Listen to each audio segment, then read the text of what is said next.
this is really a book of, let us remind ourselves about who Paul Mashatile is, what's his history, and it's an acclaimed history in the liberation struggle, but also it's a precursor also to say, but this is a man who could be the next ANC president, who could possibly be the next president of the country, and we should know who he is. Yeah. Look, so I think Paul Mashatile is not a Jacob Zuma or a Thabo Mbeki or a Cyril Ramaphosa, someone that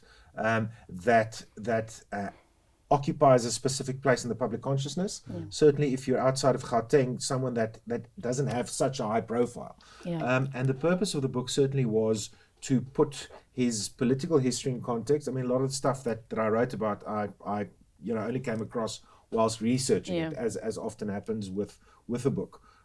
So that's the first thing, is to try and locate him in the post 1994 history, to try and track his career as an elected politician, and then to try and throw it forward a little bit based on what he's done, based on public pronouncements, based on policy positions. What might a presidency under Mashatile look like?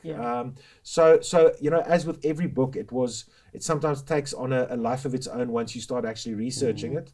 He was a fascinating character to research and to figure out. But I tried to take I suppose, a pretty strong position about him. I try to warn that, I do believe that Mashatile figure is a type of Zuma 2.0, and that people should understand that if he ascends to the top position in the ANC, there is a chance that, like you said, that he might become head of state. But certainly, given the trajectory of the ANC, that's going to be a long climb.